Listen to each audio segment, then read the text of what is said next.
Трката за врвот во втората македонска фудбалска лига станува неизвестна и максимално комплицирана, што нуди повеќе возбуди и атракција кај љубителите на фудбалот, бидејќи може да се покажи последното коло пресудно и да одлучи кој ќе биде шампион и ќе игра во прва лига следната сезона, а кои две екипи ќе мораат преку бараж да бараат место во елитата. 4 екипи директно влегу во една, 2 мораат во бараж, една ќе извиси. 7 коло до крајот и 21 бод во игра. Од сабота 24-тото коло носи одговори на многу прашања што ќе има до крајот на оваа сезона. Нови стадион позади мене во автокоманда на Железарница. Екипата на Брегалница со минимални 0-1 славеше над Скопје.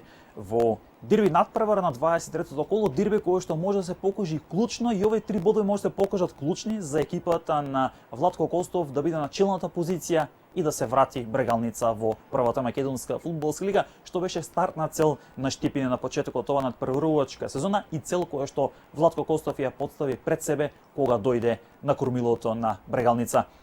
Ова победа е клучна, иако има уште доста да се игра кога е во прашање втората македонска фудбалска лига. Уште многу дерби надпревари, уште соучување помеѓу оние 4 водечки екипи за првото место, бидејќи само првата позиција води директно кон на првата македонска фудбалска лига, вториот и третиот тим ќе морат по потешкиот пат преку бараж да барат влез во првата македонска фудбалска лига за следната надпреварувачка сезона.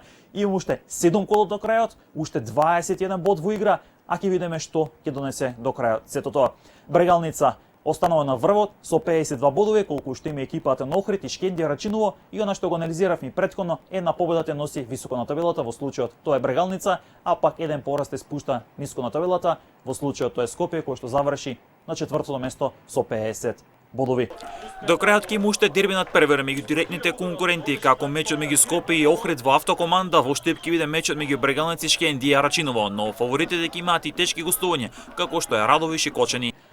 Во следниот период ќе анализираме и ќе гледаме што практично ќе донесе втората македонска фудбалска лига. За разлика од претходните сезони кога фокусот беше во долниот дел на табелата, кога се водеше борби кој ќе го избори опстанокот во втората македонска фудбалска лига, сега имаме сосема спортивна слика. А тоа е дека фокусот е во горниот дел на табелата, а тоа е кои екипи ќе патуваат кон првата лига, односно која екипа ќе има директен влез, а кои две ќе играат бараж за можен влез во првата македонска фудбалска лига. Големо Конјери официјално испадна во трета лига. Овој викенд во трета лига математички испаѓаат Победа и Слогавиница, слично ќе биде и со Преспа, додека пак Вардар неготно и натаму математички се надава дека може до бараж, но веќе сигурно ќе оди кон испаѓање во трета лига, а известно дека Саса, Тетекс и Кожув ќе играат бараж за опстанок.